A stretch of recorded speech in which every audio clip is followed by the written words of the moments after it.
I built this from your template and reference material. Here's a fully original script, new names, business, and revenge mechanism. Same calm revenge structure. Plain text, ready to paste. My name is Marisol Duarte, and I'm 34 years old. 40 minutes after the judge signed my divorce decree, I stood in the parking lot of the county courthouse and called my father with a number I'd been sitting on for 14 months.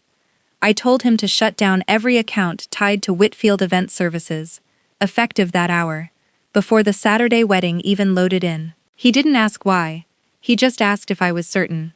I told him I had 11 months of bank statements that said I was.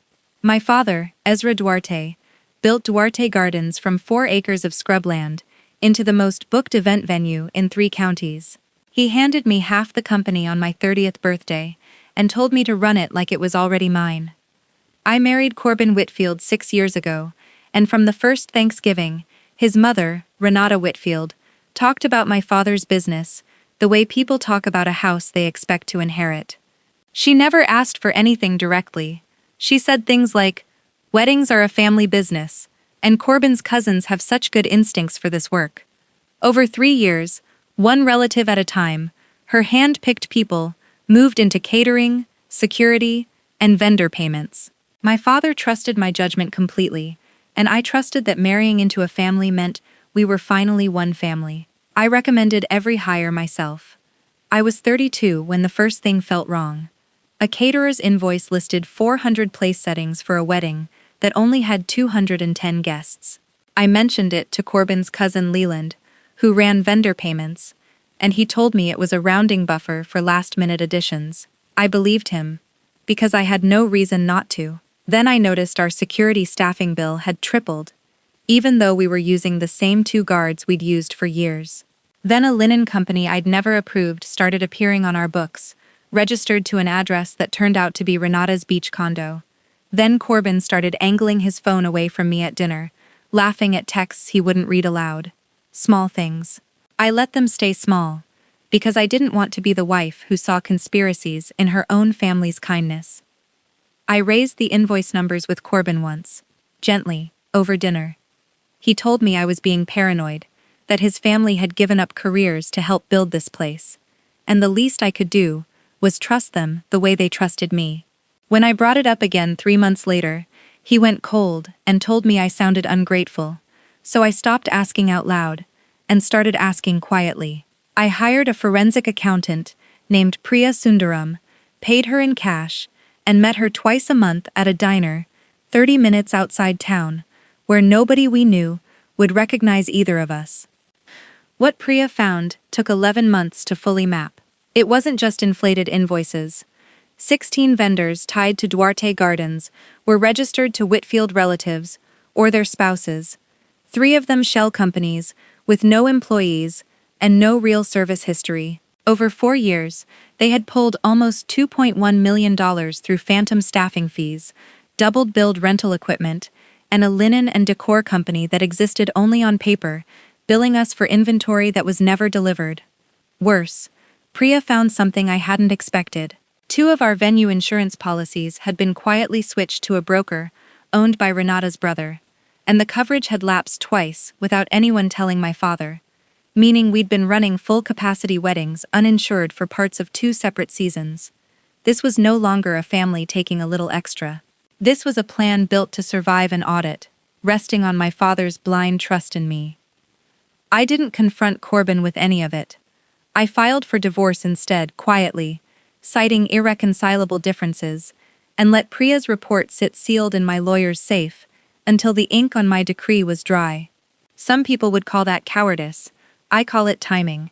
As long as I was still legally tied to the Whitfields, any move I made could be framed as a bitter wife destroying her husband's family out of spite. Once I was free, it would just be a business owner protecting her father's company. For 11 months, I became 2 people. One of me sat through Sunday dinners, laughed at Renata's jokes, and signed off on vendor renewals like nothing was wrong. The other one met Priya at that diner, built a folder of bank records, insurance lapses, and text messages Leland had been careless enough to send from his work email, and waited.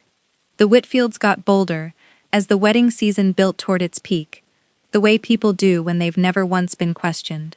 At a rehearsal dinner for a high-profile client, Renata stood up during the vendor introductions and told the room, in front of my father and two of our biggest repeat clients, that Whitfield family expertise was the real reason Duarte Gardens had grown the way it had, and that soon enough it would carry the Whitfield name too.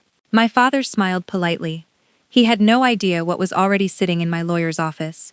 2 weeks later, Leland emailed Corbin from his work account, joking that the insurance gap was, quote, our little secret, and copied the message to a Whitfield family group chain by mistake. Priya had already flagged that account for monitoring. He had no idea it had already been forwarded to us in full. The morning after my divorce was finalized, I called my father from the courthouse steps and told him everything. 4 years of it, compressed into 6 urgent minutes. The shell companies, the lapsed insurance, the phantom staffing fees. He was quiet for a long moment, and then he said only, "Send me the file." Within an hour, our head of operations had a list of 16 names.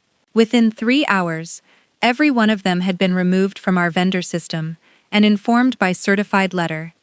That same evening, while I was still unpacking boxes in the small apartment I'd moved into during the separation, Renata showed up at my door. In 8 years, I had never once heard her raise her voice.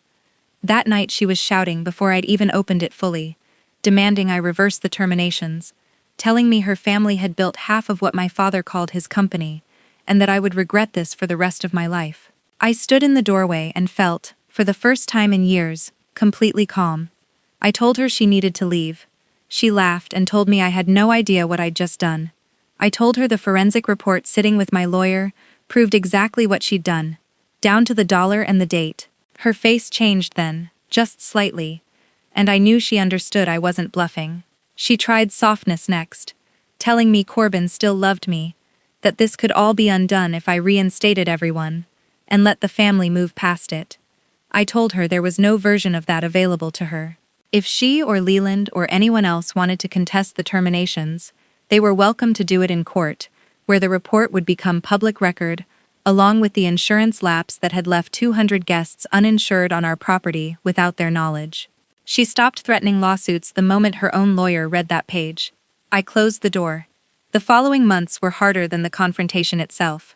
Rebuilding vendor relationships from scratch meant slower turnarounds and difficult conversations with clients who'd trusted the old names. But within 2 months, our actual staffing costs dropped by nearly 20%, and every booking was finally covered by insurance that existed. My father called most evenings that first season, just to read me the new numbers, sounding lighter each time, like a man who'd been carrying a weight so long he'd forgotten it was there. Corbin called once, 3 weeks after his mother showed up at my door. He didn't defend her. He didn't defend Leland. He asked how I was doing, and for a moment the man I married showed through the version his family had built around him. I told him I was doing better than I had in years. He didn't call again. 6 months later, Duarte Gardens posted its best season in company history, staffed entirely by people who'd earned their contracts on merit. My father named me president that spring, standing on the same lawn where he'd planted his first 4 acres, telling every vendor gathered that the business had finally been returned to the people who actually built it. If you were in my place, would you have confronted them the moment you found the first invoice, or would you have waited, the way I did, until you had the whole file?